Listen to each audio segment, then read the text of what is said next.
My name doesn't matter as much as my watch number. And even that I'll get to in a way you won't like.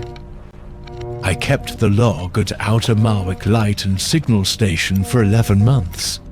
Not the lighthouse, the light itself was automated in the 90s. A sealed lantern that needed nobody. What needed a person was the traffic post bolted to the rock below it. A vessel reporting station for the strait.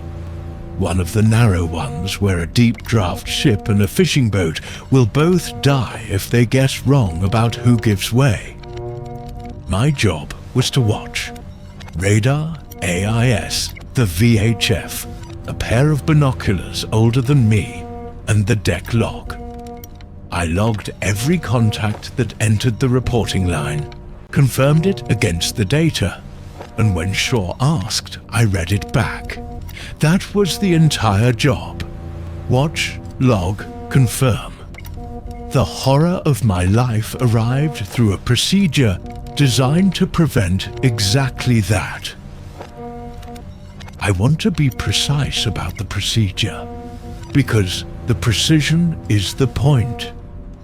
People hear haunted lighthouse, and they picture a moaning in the walls. There was no moaning. There was a clipboard, a frequency, and a clock that ran on shore, timed to the second.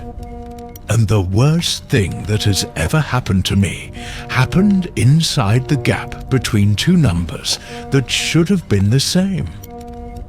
Let me set the night the way I set every night, because that ritual is the only thing I still trust, and I want you to trust it too before I take it away from you. Outer Marwick is a granite stump about 4 nautical miles off the headland. You reach it by relief boat every 10 days, weather allowing, and weather frequently does not allow. So the standard tour was a man and his stores and a great deal of silence. The station was a 2-room concrete box grafted onto the old keeper's quarters.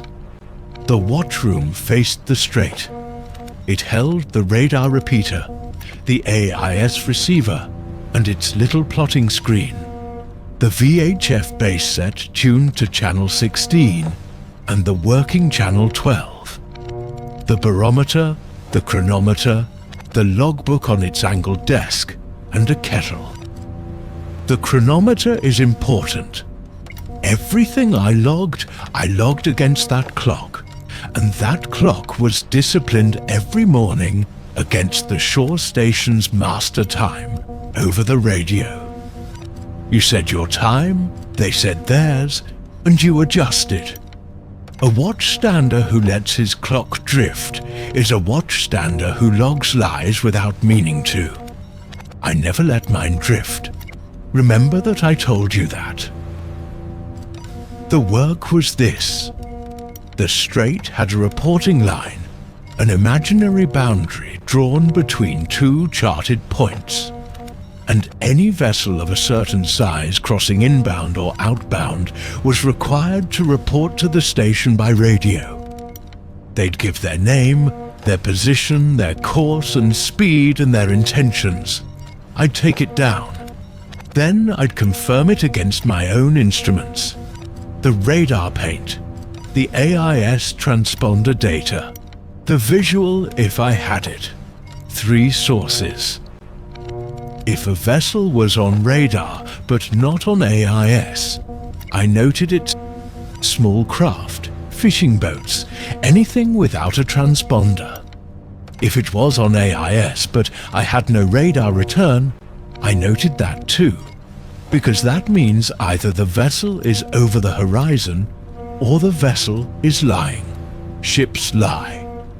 Their AIS says one thing and their hull does another. And a good watchstander treats the data as a claim, not a fact. You confirm, always confirm. Watch, log, confirm. At the top of every hour, I made a routine entry whether anything happened or not. Time, barometric pressure, visibility sea state and the line, NL contacts or a list.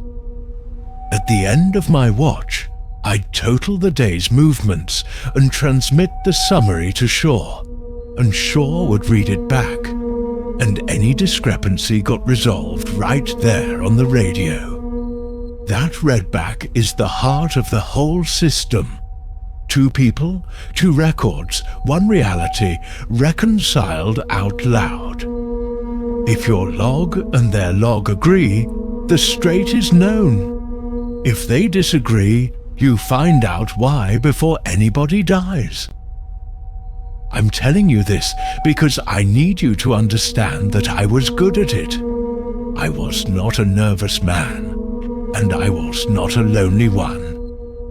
I liked the box, liked the rock, liked the way the work made the night into a series of solvable problems. 11 months.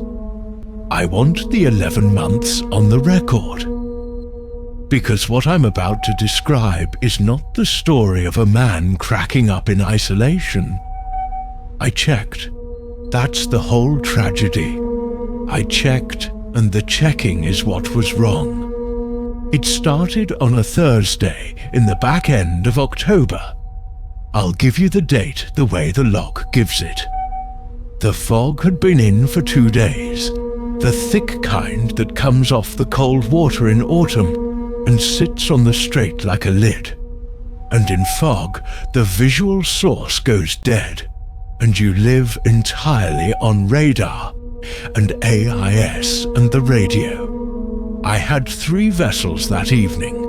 A coastal tanker outbound, light, riding high. A car ferry on its regular crossing. And a small fishing vessel inbound. A thing called the Sennen. Radar contact only.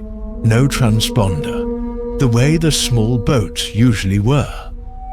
I logged all 3 as they crossed the line. Tanker at 1840. Ferry at 1912. The Sennen at 2003. I want to dwell on the Sennen because it's where the floor opened, though I didn't feel it open at the time. The Sennen called me. That's worth saying. A lot of the small boats didn't bother. You'd just paint them and log them as unidentified radar contact. But this one came up on 12. A man's voice, flat and a little bored the way fishermen sound on the radio, gave me his name and said he was inbound for the harbour, position roughly where my radar showed him. 3 knots, intending to hold to the northern side of the channel. Routine. I read it back. He confirmed. I logged it. 2003 FV Sennen, inbound, 3 knots, northern side, radar contact confirmed, no AIS. Then I drew my little tick in the confirmation column, because I'd had radio and radar agreeing. 2 sources, and that's a confirmed contact. At 2100 I made the hourly. At 2200 the same. At 2300 I totaled the day. 3 movements, and I called shore for the readback. A man named Dell had the desk that night. Good operator, dry, the kind who reads back fast and clean. I gave him the 3. He came back. Tanker, copy, time matches. Ferry, copy, time matches. And then he said, negative on the 3rd. I've got no Sennen. I wasn't worried. This happens. The shore station's traffic picture comes from a different sensor suite. A coastal radar chain and the AIS network. And a small fishing boat with no transponder, 4 miles out in thick fog, can absolutely fall through their coverage when I've got it clean on my own scope. So I told him that. No transponder, my radar only. You wouldn't have it, he said. Fine, noting it as station confirmed unverified. and that was a normal outcome. The log allows for it. I closed the watch. If that had been all, you'd never have heard from me. The relief came 2 days later, and I had my 10 days ashore. I want to tell you about the 10 days ashore because they're the last normal thing in this account. And I'd like to keep them a little longer, the way you keep your hand on a railing at the top of a stair. I have a sister inland. I stayed with her, ate things that weren't from tins, slept badly the way you always do on land after the rock, where the silence has a different shape. Nothing happened. I read. I did not think about the Sennen even once, and I want that on the record too, because later I'd accuse myself of having invented the whole thing out of want. And the truth is, I didn't want anything. I'd forgotten it. It was a line in a log. Back out on the relief boat, back into the box. And the first thing I did, the way you do, was read back through the log to pick up the thread of the strait. The previous tour, my own handwriting, the 3 movements that Thursday. Tanker, ferry, Sennen. And the Sennen entry had a note beside it I had not written. Now. I need to be careful here, because this is the first place where a sane man starts arguing with himself. And I did all the arguing so you don't have to. The note was in the confirmation column, in pencil, in a hand that looked enough like mine that I couldn't swear it wasn't. And it said, "Ask the shore to confirm." 4 words, underlined once. I tell myself a relief keeper could have written it. Except there was no relief keeper for that entry. That was my watch, my closed and totaled watch, transmitted and reconciled with Dell. Nobody touches a closed watch. And the note wasn't an instruction to a future keeper. It didn't say verify Sennen or check coverage. It said ask the shore to confirm, which is a strange thing to write because of course you ask the shore to confirm. That's the readback. That's the whole job. You don't write down the air you breathe. It was like finding a note in your own kitchen that said remember to use the door. I'd love to tell you I dismissed it. I'm a procedural man, and procedural men have a defense against this kind of thing, which is to treat the anomaly as data and not as an omen. So I treated it as data. I had a confirmed unverified contact and a note, possibly my own, telling me to seek confirmation. Fine. The next morning, during the time discipline call, I'd raise the Sennen with shore and close it out properly. That was the rational response, and I'm almost proud of it, in the way you're proud of a man for buttoning his coat neatly before he steps off a cliff. The morning call. You raise shore, you exchange times, you adjust your clock. I had the desk man, not Dell this time, a woman named H. Or that's what everyone called her, sharp and fast. We did the time. Then I asked her, while I had her, to pull the movement record from that Thursday and check a contact for me. Fishing vessel Sennen, inbound 2003. She went away and came back and said, confirmed. Sennen inbound 2003, holding the northern side. We've got it. I want you to feel what I felt, which was relief, immediately followed by something cold underneath the relief, like a stone you find under warm sand. Because 2 weeks ago, Dell had told me, with the same record in front of him, that there was to Sennen. Now H had it, and the natural explanation that the record had been amended after the fact, that someone reconciled it later and added the contact would have been fine, would have closed the whole thing, except for one detail that I asked about because I am, God help me, thorough. I asked H to read me the entry exactly as it appeared in their record, not summarize, read it. And she read it, and it matched my log word for word name, time, course, the northern side except for the source notation at the end. My log said radar contact confirmed, no AIS. Their record said AIS contact confirmed, no radar. The exact opposite of mine. The same vessel, the same minute, the same channel side, and the two stations had each recorded the source the other one couldn't have had. I had radar and no transponder. They had a transponder and no radar. And a fishing boat does not have a transponder one night and lose it the next, and then have it again in the shore's record but not in mine.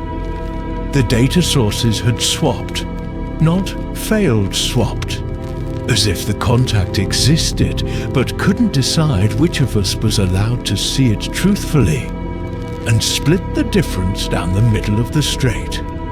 I noted it. Of course I noted it. And here's the thing I noticed as I was writing the note. The small thing, the thing that I now understand, was the whole shape of it announcing itself early and quietly, the way these things do.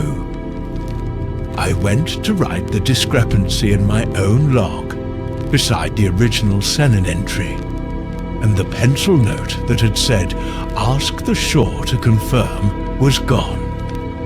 Not erased, I'd have seen the eraser shadow, the little grey ghost of graphite.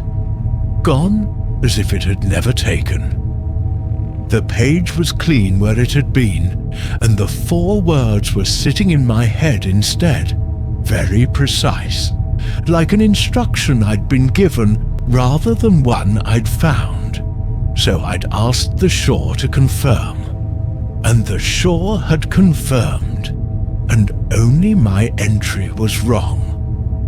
I need to slow down and tell you how a watchstander thinks about being wrong, because everything that follows depends on it.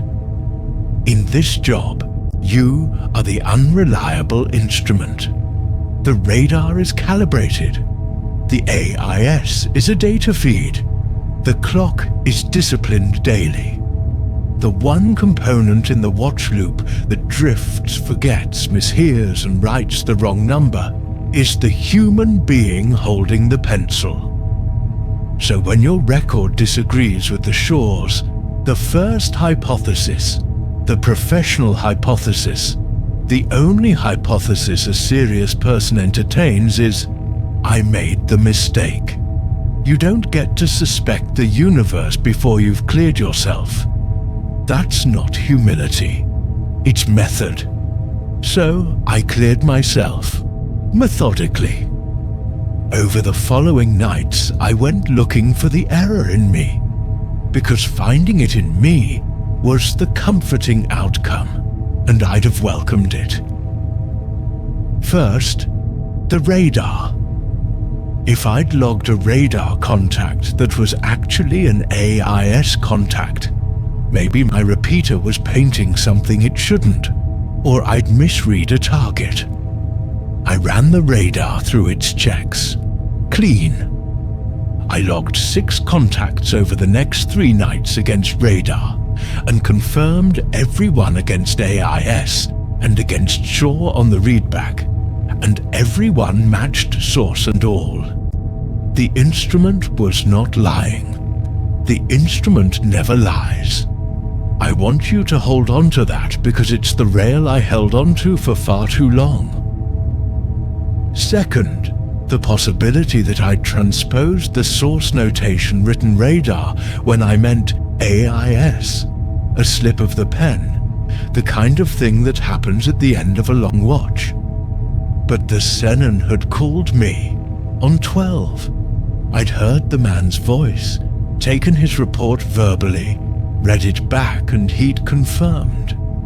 A vessel that talks to you on the radio and paints on your radar but carries no transponder is the textbook definition of radar contact, no AIS. There was no transposition to make. The notation matched what had happened. What had happened just disagreed with the shore, which brought me to the third possibility, the one I sat with for a long while in the small hours, with the fog pressing on the window and the fog horn out on the point going off every 30 seconds like a slow heart. The third possibility was that the shore was wrong, that their record was the error. But I'd had 2 different operators 2 weeks apart give me 2 different answers, and the second answer had been internally consistent and matched mine in every particular except the impossible one. That's not the signature of a clerical error on their end. A clerical error is random. This was specific. This had a logic to it. It had picked exactly one field to be wrong about, and it had picked the field that proved the contact had been seen by an instrument that couldn't have seen it.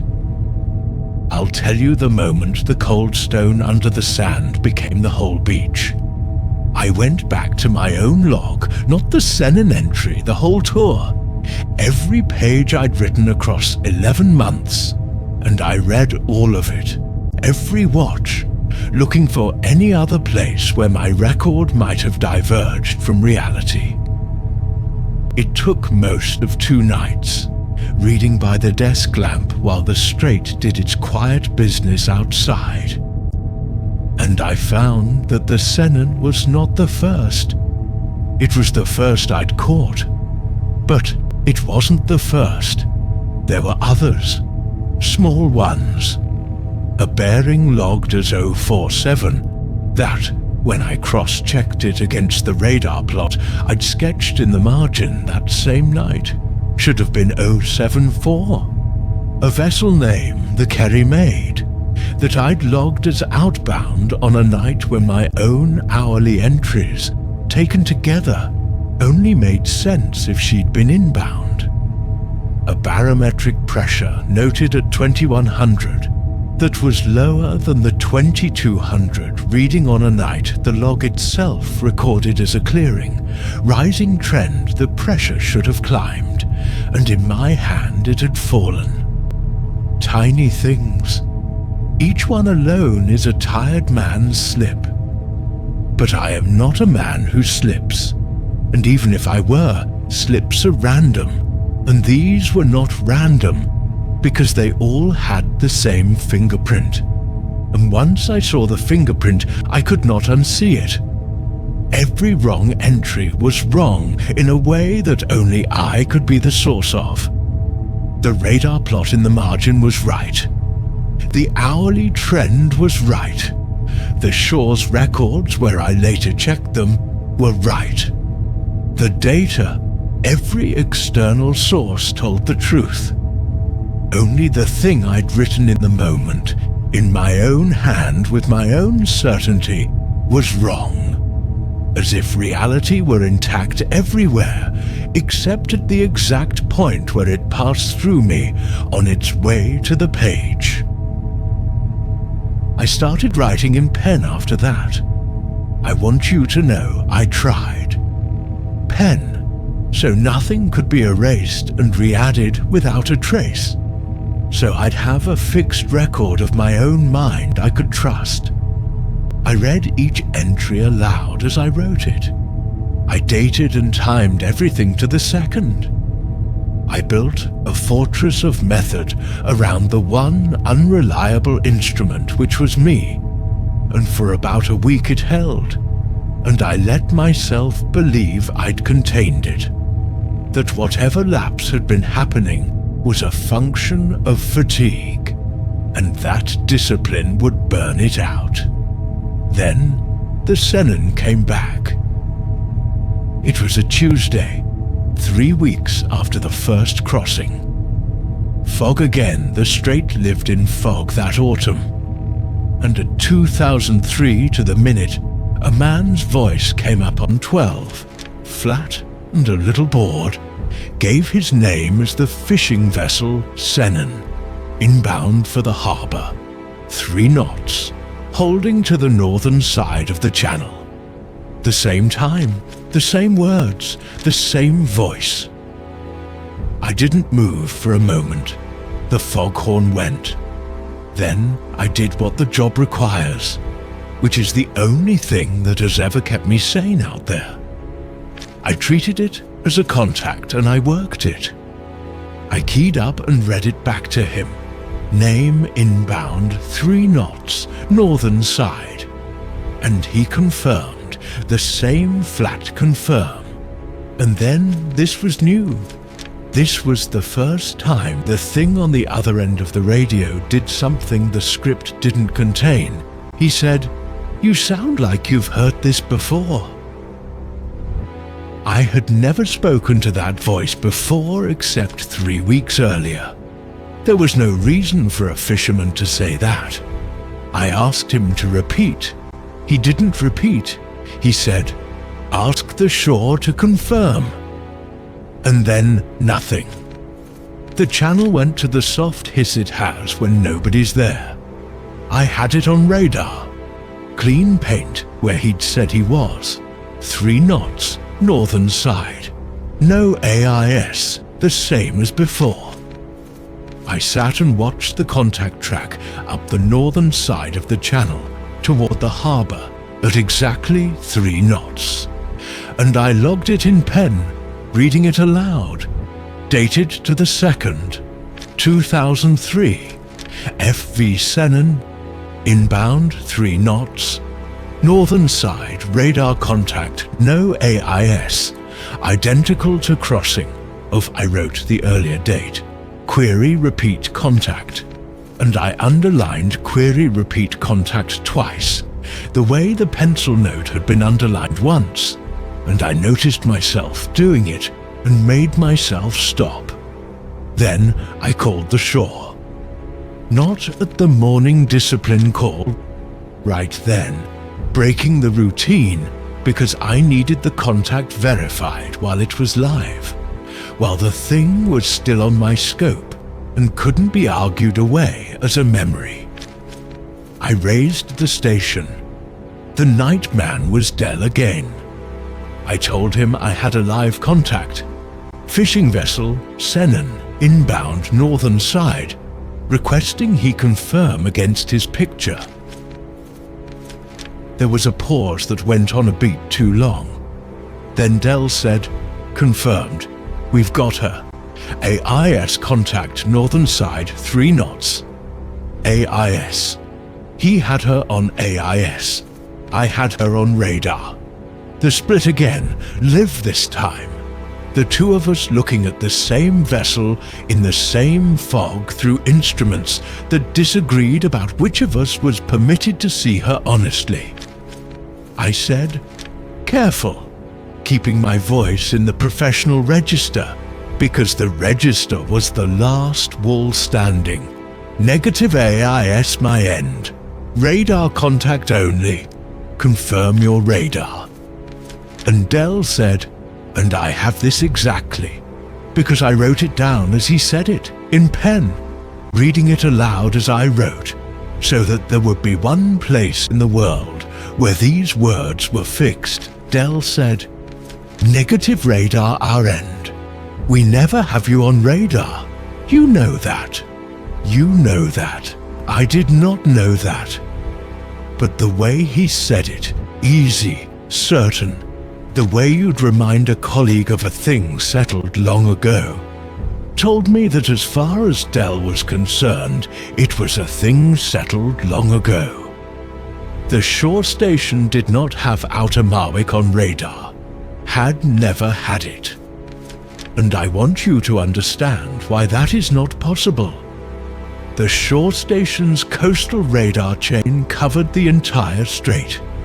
It painted the tanker, the ferry, every steel hull that moved. It absolutely painted a granite rock with a lantern and a steel-roofed concrete box 4 miles out. I had stood in that watch room and watched my own station's return on the shore radar diagram pinned to the wall, a fat, bright dot labelled in someone's careful hand. The shore had always had us on radar. It was the one fixed point in the whole picture, the landmark every other contact was measured against. I asked Dell to confirm Outer Marwick Light and Signal Station on his radar. My station, the rock I was standing on. He said, "I've got the light, I've got the AIS beacon. I've never had a radar return off Marwick. There's nothing out there hard enough to paint. It's all the soft stuff. The rock just it doesn't come back. You know this. We've talked about it." We had never talked about it. I'm going to tell you what I understood that night, sitting in the box with the foghorn going and the contact crawling up the channel, and Dell's voice gone back to hiss. Because the understanding arrived all at once, the way the worst understandings do, fully formed, like something that had been standing behind me for 11 months and finally let me feel its breath. The discrepancy was never about the Sennen. I'd been investigating it backwards. I'd treated the Sennen as the anomaly and myself as the instrument trying to measure it. But the Sennen confirmed fine every time on the shore's side. The shore had a consistent, internally coherent picture of the strait, and in that picture, every vessel checked out, and the only thing that came back wrong, the only entry that didn't reconcile, the one field that was always inverted, always swapped, always exactly opposite, was the one that involved me. My source notation, my station, my radar return. The shore couldn't see me on radar because as far as the shore's reality was concerned, there was nothing hard enough out here to paint. The Sennen showed on their AIS and not their radar for the same reason my own log showed it on radar and not AIS, because the Sennen and I were the same kind of thing. We were both contacts that one side could see and the other side couldn't, depending on which instrument was asking. We were both the entry that came back wrong. I had spent 3 weeks proving, with method, with discipline, with pen and readback and cross-check, that reality was intact everywhere, except the point where it passed through me. And I had been right. I just had the cause backwards. I'd assumed I was the faulty instrument corrupting a true signal on its way to the page. But the radar was right. The AIS was right. The shore was right. The margins of my own log, the plots and the trends, those were right too. Every external thing was right. The only thing that was wrong was the live entry. The thing I knew in the moment, the certainty in my own hand, which meant I was not the instrument reading reality wrong. I was the entry. I was the contact that came back wrong. And I had just heard a voice that sounded exactly like a bored fisherman tell me 3 weeks before I understood it, in the only 4 words that mattered. Ask the shore to confirm. Because the shore was the true record. The shore was reality keeping its books. And when reality did its readback, going down the line of everything that existed in the strait, every contact reconciled tanker. Copy. Ferry copy. Sennen, the soft-swapped contact. Copy with a query. And then it reached the entry for the watchstander on Outer Marwick, the man with the pencil. And that one didn't reconcile. That one had a note beside it, underlined once, ask the shore to confirm. I had been confirming the strait for 11 months. The strait had been confirming me right back, quietly, in the only column it had, and finding me wrong.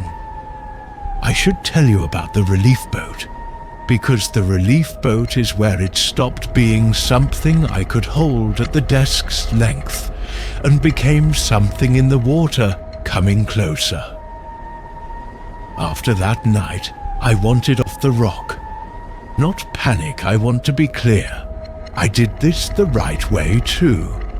I did everything the right way.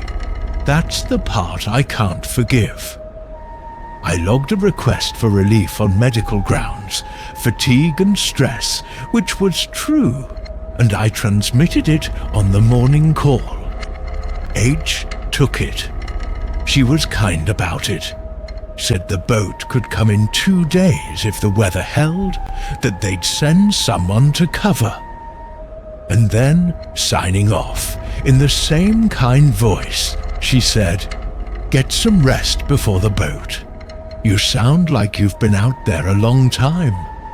I had been out there 8 days of a 10-day tour. That's not a long time. But she didn't mean the tour. I knew she didn't mean the tour. The way you know things in that place, in your spine before your head. I asked her, as level as I could keep it, how long the station record showed me as having been on watch at Outer Marwick. She went away. She came back. And she read it to me, kind, easy, the way you'd read a man his own well-known history. Continuous since. And she gave a date 11 years back. Not 11 months, 11 years. I had been at Outer Marwick 11 months. I had the 11 months. I had told you to remember the 11 months. I had a sister inland and 10 days of land leave between tours, and a life that ran on the calendar like anyone's. But the shore's record, the true record, the one that always came back right while I came back wrong, had me continuous on the rock for 11 years. No relief, no land leave, no boat. And I understood sitting there that the discrepancy in the duration was the same discrepancy as the source notation on the Sennen. The same fingerprint, the one field always inverted. My record said 11 months. The true record said 11 years. And only my entry was wrong. I asked her, and this is the last thing I asked the shore. The last clean professional question I will ever have asked anyone. I asked when my last relief boat had come. And she said, "There's never been a relief boat to Marwick. You're an automated station. There's nobody out there. We just keep getting these calls. We just keep getting these calls." The hiss came up on the channel. The foghorn went out on the point every 30 seconds, slow heart. And I sat in the watchroom of an automated station that the shore could not see on radar, holding a pencil, looking at a logbook full of 11 months of watches in my own hand, every entry of which was, by the only record that reconciled with reality, wrong. I want to go back through it now with what I know, because I told you the final revelation would make the early evidence make sense, and I owe you that. And it's the only thing I have left to give that has any shape to it. The pencil note that appeared and vanished, ask the shore to confirm, was not left by a relief keeper. Because there were no relief keepers. Because there was no one out here but the entry. It appeared in my own hand, because it was my own hand. The part of me that the shore could still reach. The part that was still keeping true books underneath the wrong ones. Surfacing the instruction once, and then sinking it again when I didn't act fast enough. The thing wanted to be checked. Some honest residue of the watchstander. I'd been wanted reconciliation. Wanted to be read back and found wrong and corrected. The way a good operator wants the discrepancy resolved before anybody dies. Except the discrepancy was me, and resolving it meant the correction of me. And the part of me that wrote the note knew that and wrote it anyway, because that is the job. You find the error and you clear it even when the error is yourself, especially then. The small wrong entries across 11 months, the inverted bearing, the inbound logged as outbound, the falling pressure on a rising night. Those were the seams of the thing showing through. The fabric of a watchstander's record, kept by something that was not quite a watchstander anymore, that remembered the form of the work, the columns and the times and the readbacks, the way the Sennen's voice remembered the form of a bored fisherman, but couldn't get every field right, because it wasn't drawing the fields from reality. It was drawing them from the memory of a man who used to draw them from reality. A copy of a copy. The errors were the generation loss. They all pointed back at the same single source of corruption, which was the existence in the strait of an entry that the strait could no longer confirm. The Sennen herself, the repeat contact, the swapped source, the voice that sounded like it had heard this before. The Sennen was another one of us. Another entry that came back wrong. The strait, it turns out, accumulates these. The shore said we just keep getting these calls, and I think now that the strait is full of them. The soft contacts, the ones that paint on one instrument and not the other. The fishing boats that report at the same minute on the same channel side year after year. The voices that confirm and confirm and confirm and never make harbour. Because making harbour would be reconciliation, and reconciliation is the one thing the wrong entry cannot survive. The Sennen had been doing what I was about to start doing. Calling the line, reporting, holding to the northern side, waiting for a watchstander on the rock to take the report and read it back and feel for 1 minute like a thing the strait could still see. I understood finally why the Sennen called me at all when the other small boats didn't bother. The other small boats were real. Real boats don't need to be confirmed. They just are, painted or not. The Sennen called because the Sennen, like me, needed the confirmation, needed the readback, was starving for the 1 minute of being a contact that a watchstander logs and a clock fixes and a record holds. And it had found on Outer Marwick a station that would always answer, because the station was staffed by the same kind of hunger wearing the same uniform. We were confirming each other. 2 wrong entries reading each other back across the channel, each one the other's proof, neither one true. And the voice said, "You sound like you've heard this before." Because I had. Because I am the next Sennen. Because in some number of years, A relief boat that does not exist will fail to come for the last time. And a man on a rock, a real one, a new one, freshly wrong. 11 months into thinking he's been there. 11 months will hear a flat, bored voice come up on 12 at 2003, inbound 3 knots, northern side, and he will read it back, and the voice will be mine. It is later now. I don't know how much later. The chronometer still runs, and I still discipline it against the shore on the morning call. Exchange times adjust. Because the routine is the only thing I have, and a wrong entry that stops keeping its books stops being even an entry. I've kept logging. NIL contacts at the top of every hour, in pen, read aloud. I confirm what crosses the line. Tankers, ferries, the real ones, the ones that don't need me. And the soft ones, the swapped ones, the ones that call at the same minute every few weeks in voices that sound like they've heard it before. I take their reports. I read them back. I give them their minute. It's a kindness, I tell myself. It's the job. The shore still answers the morning call. They're kind.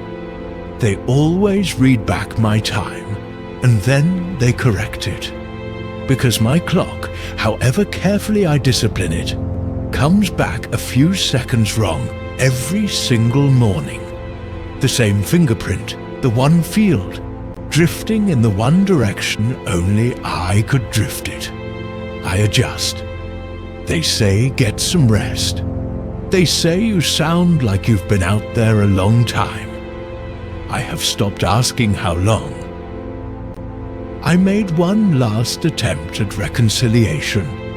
I want it on the record because it's the closest I came to the boat, to the railing, to being a man who steps back from the stair. On a clear night, there are a few. Even out here, I asked the shore to confirm me. Not a vessel. Me. I keyed up, and I gave my own position, my station, the rock, my watch number, and I asked them to confirm the contact. The proper procedure. The one the note had been begging me toward for 11 years. Ask the shore to confirm. There was the pause that goes a beat too long. And then the operator. I didn't know the voice. It doesn't matter whose voice. They're all the true records speaking. The operator said very kindly, "Negative contact. Nothing out there but the light. But we hear you. We always hear you. Keep the watch." And only my entry was wrong. So I keep the watch. I take the reports and I read them back. And I give the soft contacts their minute. And I discipline a clock that will always come back a little wrong. And I wait for the night the relief boat finally fails to come. For a man who isn't here yet. So that I can call the line at 2003 inbound 3 knots, holding to the northern side in a voice that has heard it all before, and tell him the only true thing I have left to say. Ask the shore to confirm. They will. They always do. It's only your entry that's wrong.